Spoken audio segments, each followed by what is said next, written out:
est-ce que la science a joué un rôle dans cette évolution? Est-ce que ce sont les grandes catastrophes nucléaires ou autres qui ont provoqué ce discrédit de l'idée de progrès? Bon, ce qui est sûr, c'est qu'il y a certaines naïvetés chez les Lumières, chez les philosophes des Lumières, qui ont été dénoncées par l'histoire elle-même. Par exemple, Condorcet, il envisage une sorte d'embrayage automatique entre toutes les formes de progrès. Le progrès scientifique engendre un progrès technique, qui engendre un progrès matériel, qui engendre lui-même un progrès moral, qui lui-même engendre un progrès politique. Et donc la démocratie est l'horizon qui doit être visé, et la science va y aider. Il y a même un article de d'Alembert dans l'encyclopédie, l'article géomètre, qui est l'ancien mot pour dire mathématicien, qui est quand même d'une naïveté assez bouleversante. Il dit prenez une nation tyrannique, au sein de cette nation tyrannique, formez quelques géomètres.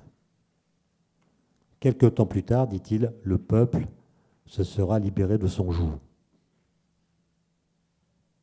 En Corée du Nord, il y a d'excellents géomètres. D'accord ? Donc ça ne marche pas. Ce genre de naïveté ne marche pas. L'embrayage automatique ne fonctionne pas.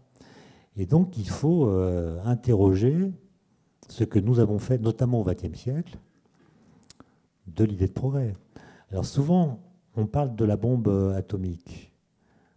Évidemment, c'est un point impossible à éviter, dramatique. Mais moi, je pense que le retournement s'est fait bien plus tôt, pendant la Première Guerre mondiale. C'est pendant la Première Guerre mondiale que la technique se retourne très violemment contre l'homme. Il y a un texte magnifique qu'il ne faut pas citer parce qu'il a été écrit par Drieux-La Rochelle. Mais quand même, Drieux-La Rochelle, il a fait la bataille de la Somme.